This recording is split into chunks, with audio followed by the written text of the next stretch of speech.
Hello everyone, welcome back to my channel.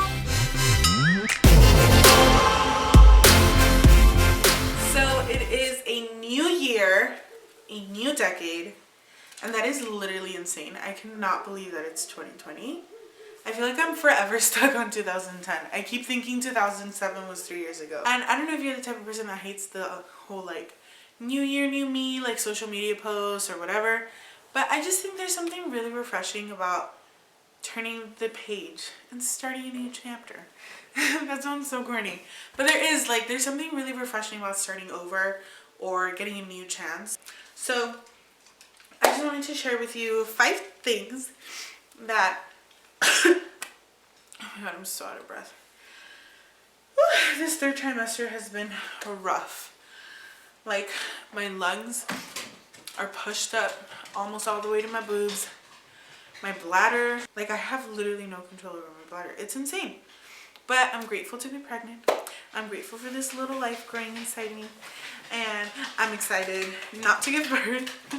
I don't know, maybe I'm excited to give birth. But I'm excited for baby to be here. Like I said, there are 5 things that I thought would be maybe useful to share with you that me and Emmanuel, Emma, my baby daddy, my husband, that we wanted to do this year to start off the year on the right foot, and even then to just kind of like make it a good year. So yeah, so let's go ahead and get started. So tip number 1 is start the year with gratitude. I feel like gratitude really helps you focus your mindset from something negative to something positive. And like, honestly, you can always find something to complain about. And just as it's easy to find something to complain about, it's even easier to find something to be grateful for, because there's literally so many things to be grateful for. It can be something as simple as like the fact that you have 2 arms. How often do we take it for granted where we don't even think of that as a blessing? When you're grateful, like, you really just radiate positivity, and I feel like you bring more positiveness into your life. And it's not about like, oh, I'm gonna be grateful because I want more things, but it's more of like, I'm gonna be grateful because damn, like, I really am so lucky or so blessed to be in a new year. I mean, how many people didn't make it to 2020?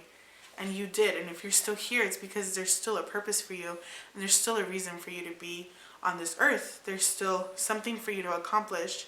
So why not be grateful that you get another day to work towards that? Something practical is try to think of 5 things from last year that you're grateful for. 5 things this year that you're grateful for going into this year.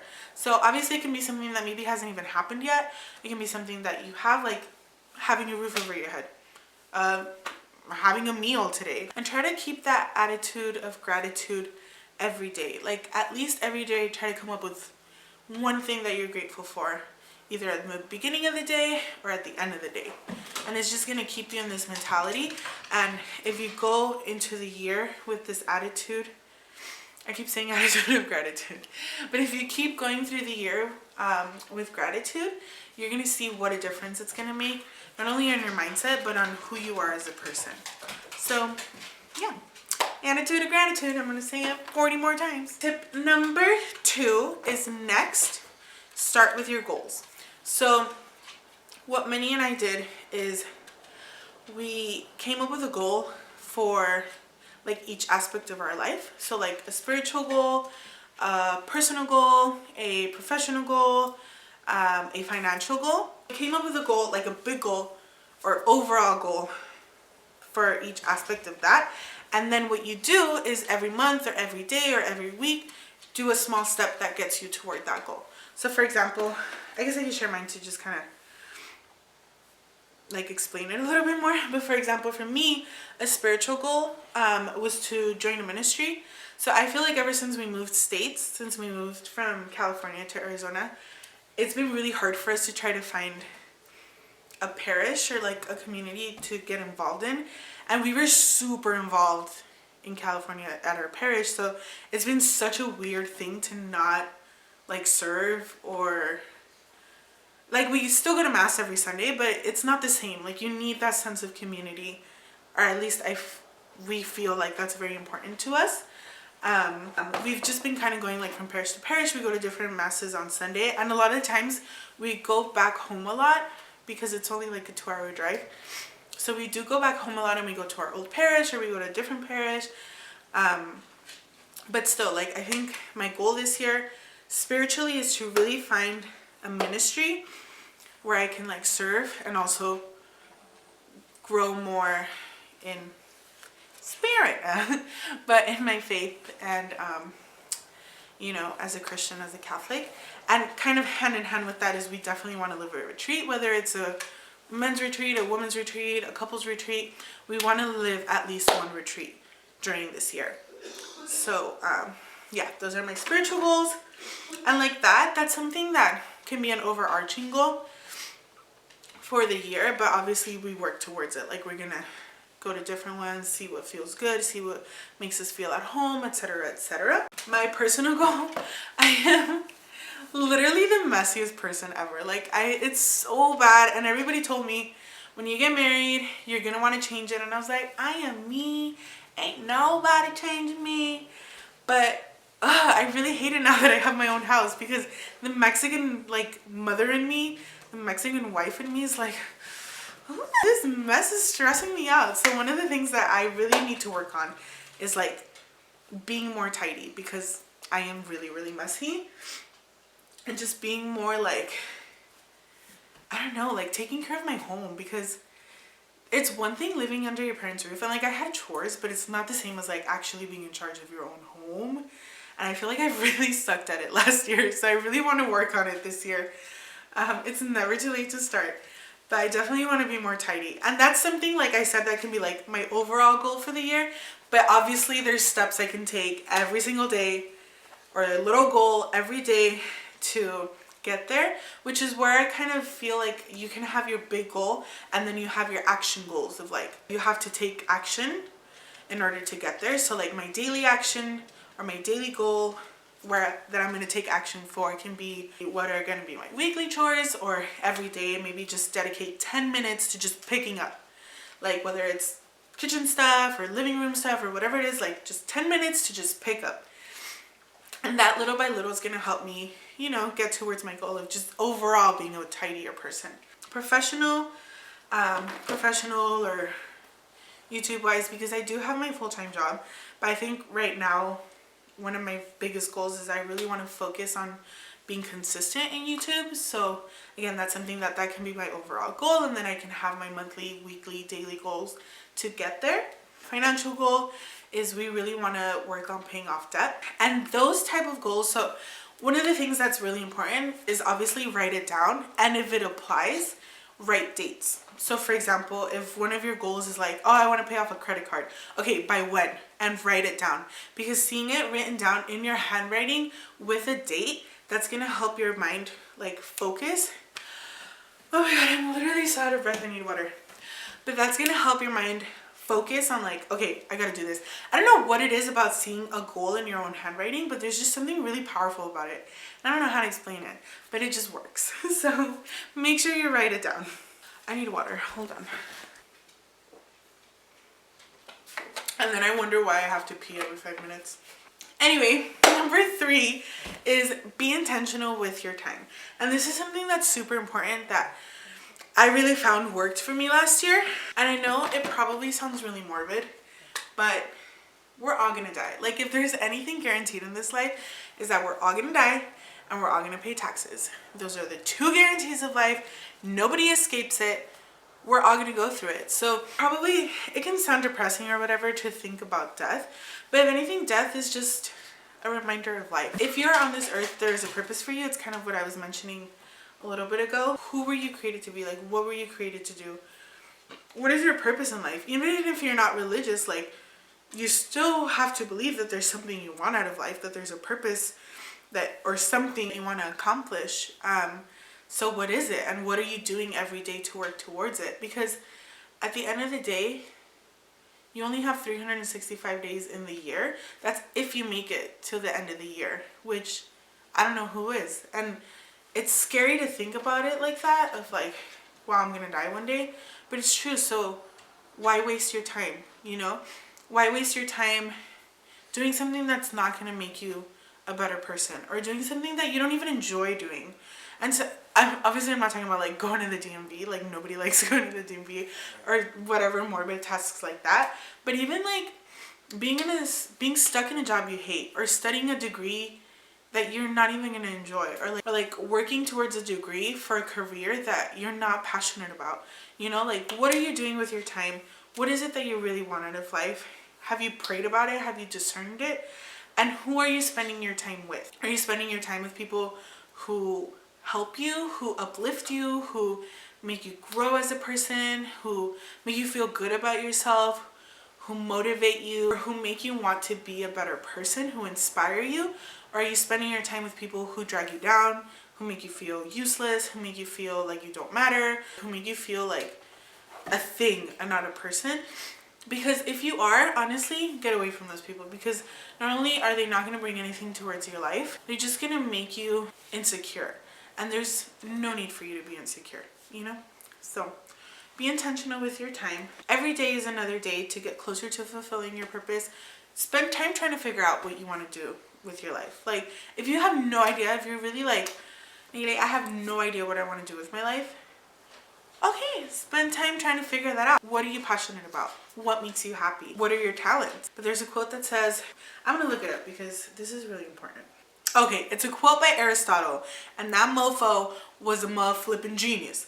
So, it says, where your talents and the needs of the world cross, there lies your vocation. So if you don't know what you were placed on this earth to do, what are you good at? What is something that you can contribute to the world? And what are you doing every day to get there? And what are you spending, if you're spending your time trying to figure out what that is, or if you already know what it is, okay, what are you doing every day to work towards that, or to make that a reality? So be intentional with your time, because time is limited and you don't know how much of it you have. So we're all gonna die. It's all dramatic, but anyway, that's just the truth. Tip number 4, obviously in the grind, this is where my 4th tip comes from, and it's actually make sure you have a full day of rest a week. And this is actually something that I learned from a really good friend of mine, Stephanie, who I met in college. I love her. She's amazing. She's really, really awesome. But I remember when I met her, she was working a full-time job. She was a full-time college student, and she had a part-time job, and she helped out in all these ministries, and she planned retreats, and she helped like the diocese. She did like all these things. And I remember I was just like, girl, how on earth do you do it? And I remember she was like, oh, God's grace, and I have a Sabbath. And I was like, what do you mean what's a Sabbath? Like, I kind of knew the concept of what a Sabbath is biblically. The way she explained it was basically the Sabbath, the day of rest. So there was one day where she literally didn't do anything. Oh my God, I'm so out of breath. Where she literally didn't do anything that was like work related, school related, anything like that. It was literally her me day. And when I started applying this to my life, because eventually I too was working 2 jobs, participating in a bunch of ministries at church, like doing all these things, going to school, doing homework, studying, everything, it can get really, really overwhelming. And even if it's something that you're passionate about, like I loved what I was studying, I loved participating in church, I really liked my job. Even if it's stuff that you like, that you're passionate about, you're still gonna feel overwhelmed. And if you don't rest, you're gonna burn yourself out, no matter how much you love what you're doing.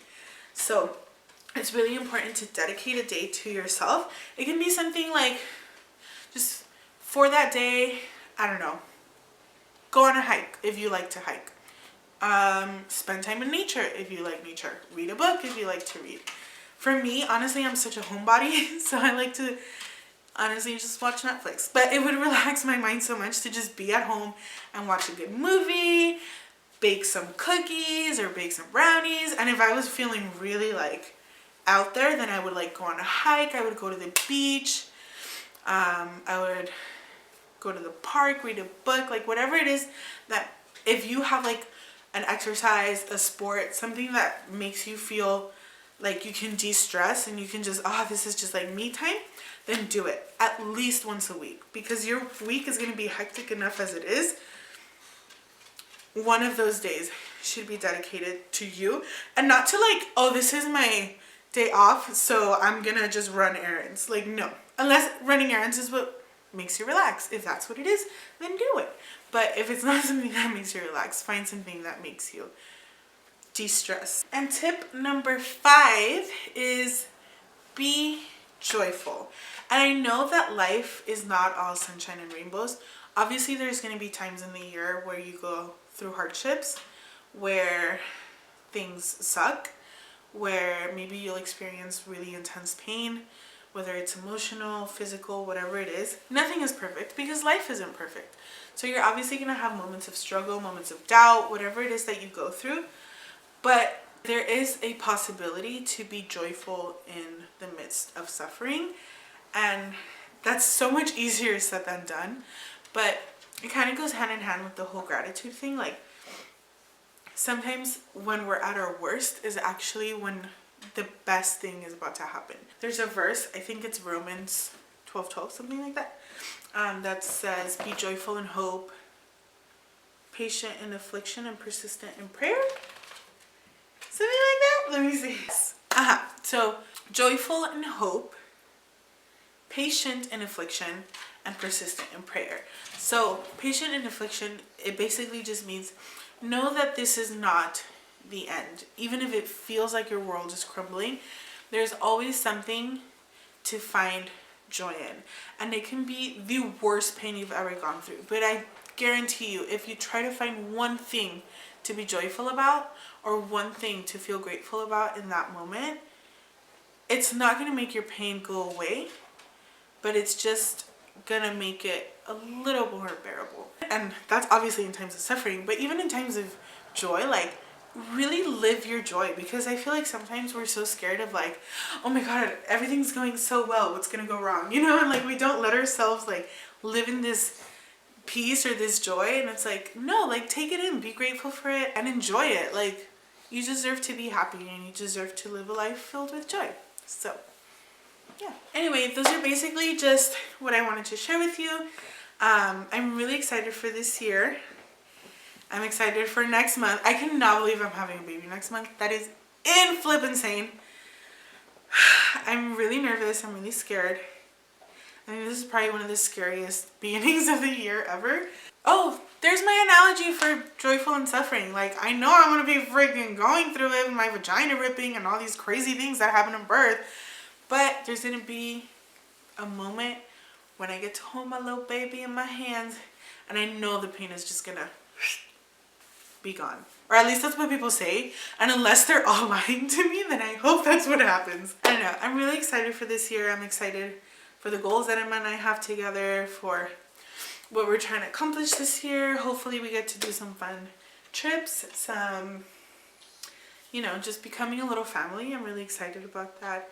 And just focusing on this channel. Like, I really want to use this channel to maybe like positively impact people. I know for me, there's there's certain YouTubers that really inspire me, and I hope that maybe from what I learned through life, like, I can help someone get through theirs. I don't know. That's probably weird, but I don't know. I just I'm really excited about this year, this new journey that I'm starting, both personally with becoming a mom, and professionally at my work, and also what I want to do with this channel. So yeah, so pray for me, I'll pray for you. Thank you for watching, and I will see you next time. Bye.